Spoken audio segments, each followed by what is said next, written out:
Monostiari Shagatam, Monostiari Shagatam, Monostiari Shagatam, Monostiari রাজ্যের ক্রীড়া এবং যুব দপ্তরের মন্ত্রী, যুব কল্যাণ দপ্তরের মন্ত্রী মনোজ তিওয়ারি স্বাগতম।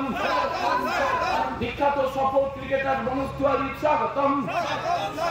ইতিমধ্যে মনোজ তিওয়ারি স্বাগতম, মনোজ তিওয়ারি স্বাগতম। রাজ্যের ক্রীড়া এবং যুব দপ্তরের মন্ত্রী, যুব কল্যাণ দপ্তরের মন্ত্রী মনোজ তিওয়ারি স্বাগতম। বিখ্যাত সফল ক্রিকেটার শ্রী মনোজ তিওয়ারি মহোদয় উপস্থিত হয়েছেন। আমি কলকাতা থেকে পথ পরিক্রমা করে উনি আমাদের মধ্যে এসে উপস্থিত হয়েছেন।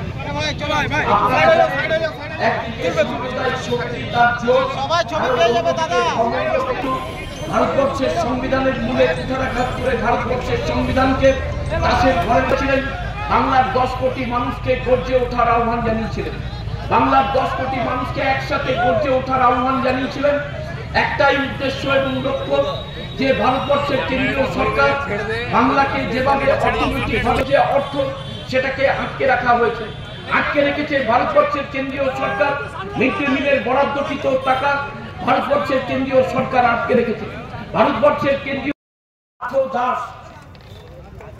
পার্থ দাস এবং আমাদের যারা কাউন্সিলররা আছেন তাদের সকলকে অনুরোধ করবো, ফুটবল ক্রিকেটার আমি তাদেরকে আমাদের রাজ্যের মাননীয় মন্ত্রী তাদের অনুরোধ করবো যে আপনারা সবাই মিলে মাননীয় মন্ত্রী মনোজ তিওয়ারি মহাশয়কে ফোন দিয়ে, যদি না থাকতো তাহলে দেশের হয়ে 100 রান করার পর ম্যান অফ দ্য ম্যাচ নেওয়ার পর আমাকে দল থেকে 14টা ম্যাচ বাইরে বসিয়ে থাকতো না।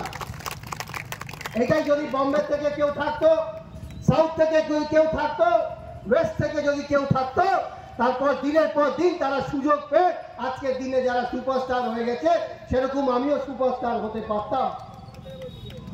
আমিও 100 বেশি দেশের হয়ে খেলতে পারতাম। কিন্তু যাই হোক, একটা কথা আছে না, যাকে রাখে সাইয়া মার সকে না কই। মানে আমি অল্প খেলেছি দেশের হয়ে, জোর করে আমাকে বাদ দিয়ে দিয়েছে, রাজনীতির শিকার হয়েছি সেখানেও। যার কারণে আর একটা কারণ আছে আমার রাজনীতিতে নামার, কি আমার চোখের সামনে যদি কোনো অত্যাচার বা কোনো অন্যায় হয় কোনো খেলোয়াড়দের, সেটা কিন্তু আমার ক্ষমতা সীমিত মধ্যে সেই অন্যায়টা আমি কোনোদিন তাদের ওপরে হতে দেব না।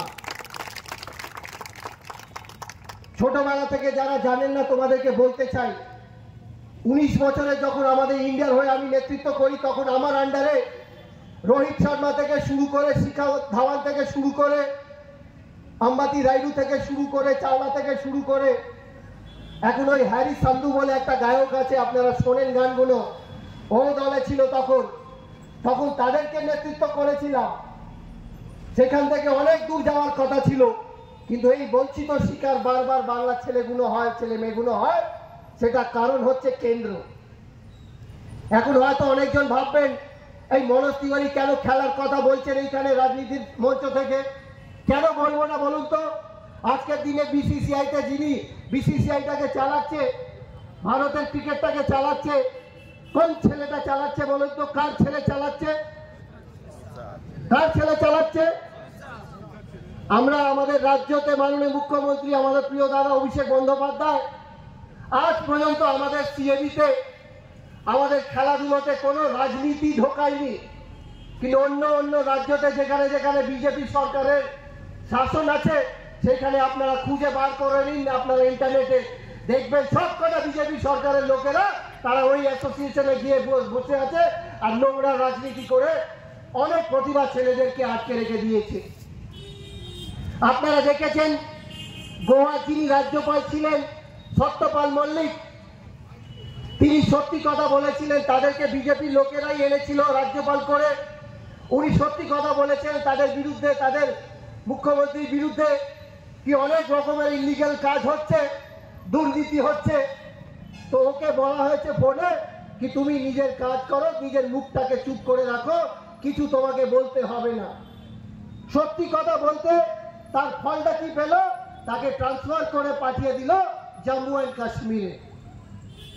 জম্মু অ্যান্ড কাশ্মীরে আপনারা দেখেছেন নির্বাচনের আগে কি হয়েছে। সেই পুলওয়ামা অ্যাটাকটা হলো ঠিক নির্বাচনের আগে। সত্যপাল মল্লিক এখন রাজ্যপাল জম্মু অ্যান্ড কাশ্মীরে যখন ছিল উনি এখন সবার সামনে এসে মানুষের, গোটা দেশের মানুষের কাছে এসে ইন্টারভিউতে টিভিতে বলেছে এই পুলওয়ামাতে আমাদের আর্মি ভাই বোনেরা যারা বিএসএফ এর লোকেরা আছে, পুলিশের কর্মচারীরা যারা মারা গেছেন, তাদের জীবনটাকে বাঁচানো যেত। উনি বলেছিলেন একটা হেলিকপ্টার পাঠিয়ে দিন স্যার, হেলিকপ্টার থেকে ওনাদেরকে নিয়ে যান। ওকে তখন বলা হলো তুমি চুপ করে আবার বসে পড়ো, তোমাকে আমাদের কাজকর্মতে ঢুকতে হবে না। তার ফলাফলটা কি হলো?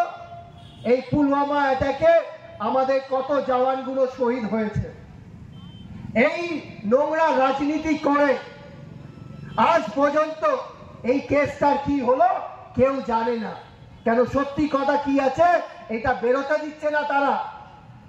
কেন? তাদের কাছে শুধুমাত্র হিন্দু মুসলিম মধ্যে লড়াই, ভেদ বিভেদ করিয়ে দাও, ইন্ডিয়া পাকিস্তানের মধ্যে লড়াই করিয়ে দাও, রাম মন্দির নিয়ে, মসজিদ নিয়ে শুধু লড়াই করিয়ে দাও। আর যখনই দেখবে নির্বাচন আসবে তখন হয়তো আমাদের জওয়ানের ওপরে অ্যাটাক হচ্ছে, বা রাম টেম্পল হচ্ছে, বা অন্য অন্য কিছু হচ্ছে। পাকিস্তানে গিয়ে নাকি অ্যাটাক করেছে, পিওসিতে গিয়ে নাকি অ্যাটাক করেছে। এখন গোটা দেশ কিন্তু তাদের কথাই চলছে। কিভাবে চলছে? 90% আপনারা দেখেছেন সাংবাদিক যারা হয়, মিডিয়ারা, তারা কিন্তু বিক্রি হয়ে গেছে। বিক্রি হয়ে গেছে। সকাল থেকে বিকাল অবধি শুধু প্রধানমন্ত্রী প্রধানমন্ত্রী প্রধানমন্ত্রী প্রধানমন্ত্রী করে চলেছে। কেউ একটা প্রশ্ন করতে চাইছে না। আমরা ছোটবেলা থেকে শিখে এসেছি প্রধানমন্ত্রীর চেয়ারে যিনি বসেন, ওই প্রধানমন্ত্রীর চেয়ারটাকে আমরা সকলেই ছোটবেলা থেকে শিখে এসেছি, ওই সম্মানটা, ওই চেয়ারটাকে সম্মান দিতে হবে।